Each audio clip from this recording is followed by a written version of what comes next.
These are the halo taillights open, and this is going to be a step-by-step tutorial, but it's going to be a cut-off video tutorial because I can't hold this and solder or put it on the tripod. This thing is too high off the desk for the tripod to actually get a good video. But this is the inside, and what we're going to do is we're going to take these two white wires and we're going to desolder them. It says tail on the bottom. So what we're going to do is we're going to take this white wire and we're going to mark it with a black Sharpie marker. That's your positive.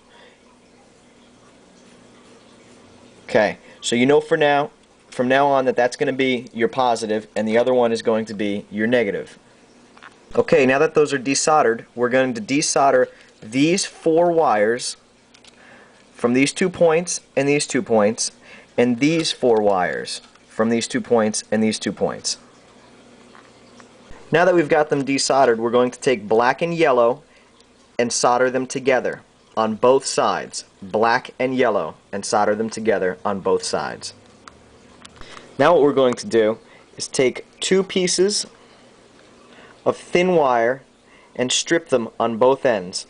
This is about 1.5 inches to 2 inches. What we're going to do is we're going to take the white wire that does not have this black on it is the negative. We're going to take a piece of wire and connect this black and yellow to this black and yellow to this white wire. So we're going to have black and yellow to black and yellow, and this white wire connected to either side of the black and yellow, making a ground. Once we've got that wire on there, if you want to take some Radio Shack heat shrink, you can add some heat shrink to it. I'm going to, because I've already done the 3 of them. This is my last one. I'm going to do the heat shrink, just like I did my other ones. You don't have to. You can use, electrical tape, but I wouldn't use electrical tape. I would go all out and put the heat shrink on.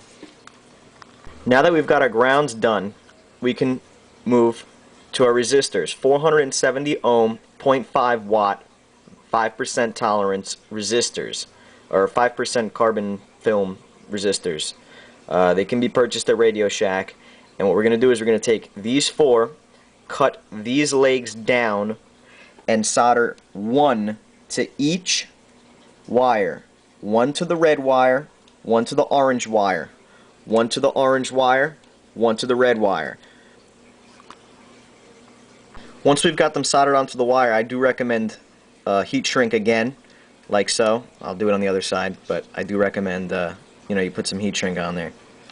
What we're going to do now is solder these 2 resistor tips together, as well as those 2 resistor tips together. Once we solder those 2 resistor tips together, we are going to take the white wire and solder it to this and this, connecting both of them together. So we're going to have the white wire on this side attached with this, and this attached to that one. This is what it should look like when it's soldered together. I do recommend taking some heat shrink and putting it over this. Once it is all soldered together, it should look like this. White wire, negative, with black and yellow, connecting to the opposite side, black and yellow. White wire with resistors connected to the orange and the red, soldered over to the other side with resistors connecting to the orange and the red. That's complete.